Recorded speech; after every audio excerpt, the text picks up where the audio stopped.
참사가 뭐라고 생각하십니까? 윤창중이죠. 윤창중입니다. 예? 어떻게 한미 정상회담을 하고 있는 중에 청와대 대변인이라는 사람이 말이에요. 어? 그런 짓을, 범죄 행위를 하고서 도주를 해요. 예? 국내로. 그리고 이제 지금까지도 큰 소리를 치고 있는 상황입니다. 제가 이 말씀을 왜 드리느냐면 하도 앞에서 인사 실패, 예? 한미 간의 뭐 동맹 위기 뭐 이런 얘기를 하시는 얘기를 듣다 보니 그 윤창중은 잊어버리고들 저렇게 하시나 보다 이런 생각이 들어서 절대 이런 일 있으면 안 됩니다.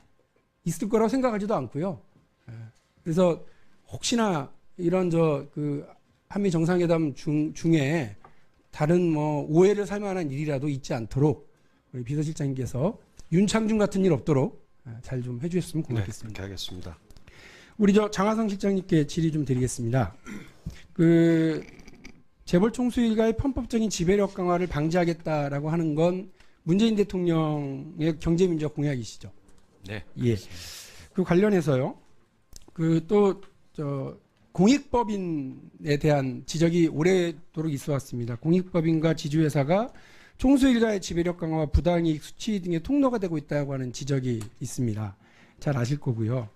이번에 김상조 공정거래위원장이 대기업 공익법인과 지주회사 수익 구조를 전수조사하겠다고 했는데 혹시 이 결과가 언제쯤 나오는지는 아십니까? 시간이 좀 걸릴 걸로 이렇게 알고 있습니다.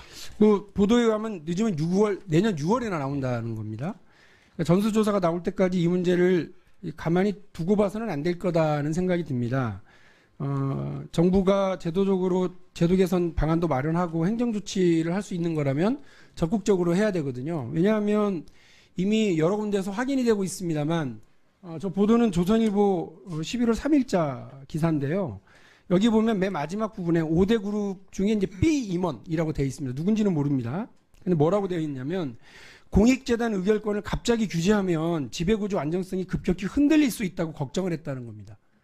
이걸 뒤집어 보면 공익사업하라고 세제 혜택을 줘서 만들어 놓은 공익재단을 가지고 총수일가 지배구조를 강화하는 데 동원했다는 얘기밖에 더 됩니까?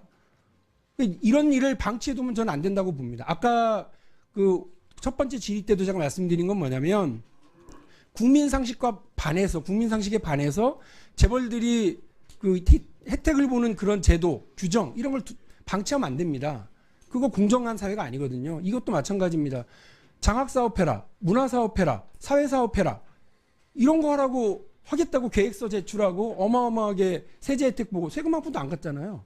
근데 그렇게 해서 면세 받아가지고 그 돈으로 의결권 강화하고 또 의결권을 더 강화하기 위해서 또 계열사 주식을 취득하기도 하는 이런 일들을 방치해서는 안 된다 이런 생각입니다. 그래서 전수조사가 나오기 전에라도 지금 있는 상황들을 점검을 해서 이런 일이 없도록 해야 될 것 같다는 생각입니다. 삼성생명 공익재단의 삼성물산 주식 매입이 공익법인을 악용한 대표적인 사례로 뽑히고 있고요. 또 박삼구 구모 아시아그룹이 회장이 이제 구모재단과 주코학원을 구모산업 지분을 매입하는 데 활용한 것 자체가 논란이었지 않습니까?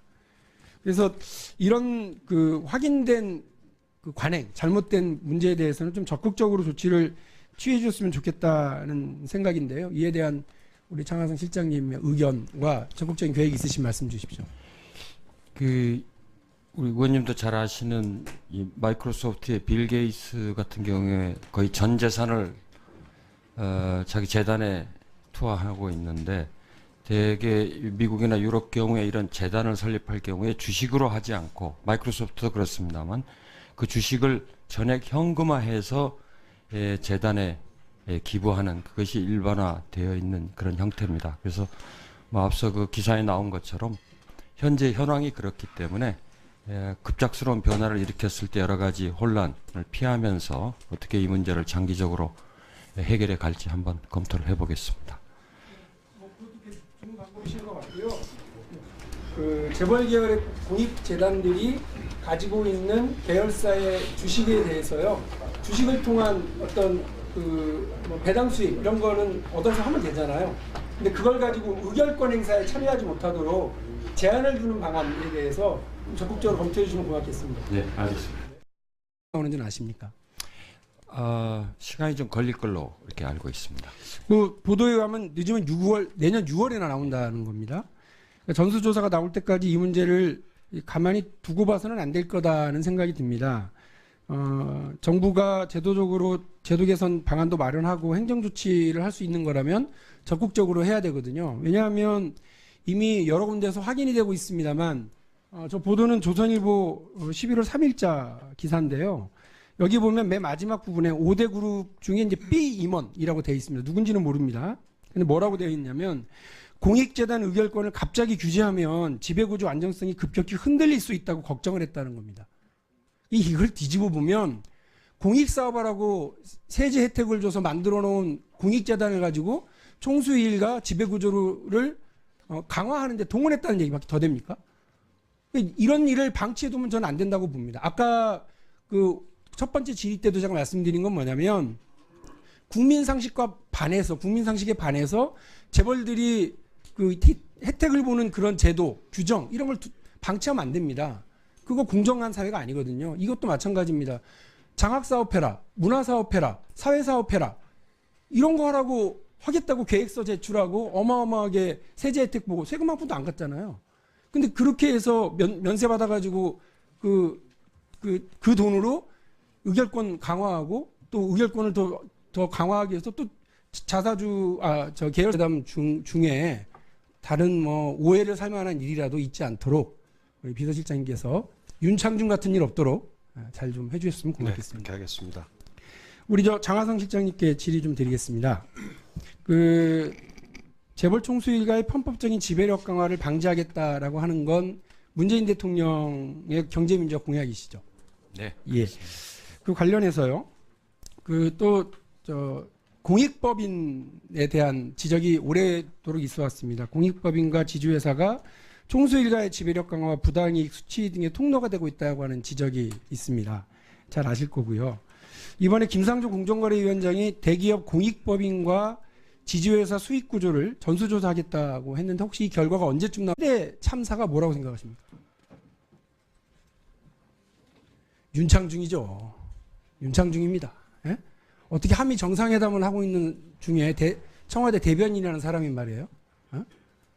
그런 짓을 범죄 행위를 하고서 도주를 해요. 예? 국내로. 그리고 이제 지금까지도 큰 소리를 치고 있는 상황입니다. 제가 이 말씀을 왜 드리느냐면 하도 앞에서 인사 실패, 예? 한미 간의 뭐 동맹 위기 뭐 이런 얘기를 하시는 얘기를 듣다 보니 윤창중은 잊어버리고들 저렇게 하시나 보다 이런 생각이 들어서 절대 이런 일이 있으면 안 됩니다. 있을 거라고 생각하지도 않고요. 그래서 혹시나 이런 한미 정상에서 주식을 취득하기도 하는 이런 일들을 방치해서는 안 된다 이런 생각입니다. 그래서 전수조사가 나오기 전에라도 지금 있는 상황들을 점검을 해서 이런 일이 없도록 해야 될 것 같다는 생각입니다. 삼성생명 공익재단의 삼성물산 주식 매입이 공익법인을 악용한 대표적인 사례로 뽑히고 있고요. 또 박삼구 구모 아시아그룹이 회장이 이제 구모재단과 주코학원을 구모산업 지분을 매입하는 데 활용한 것 자체가 논란이었지 않습니까? 그래서 이런 확인된 관행, 잘못된 문제에 대해서는 좀 적극적으로 조치를 취해 주셨으면 좋겠다는 생각인데요. 이에 대한 우리 장하성 실장님의 의견과 적극적인 계획이 있으신 말씀 주십시오. 우리 의원님도 잘 아시는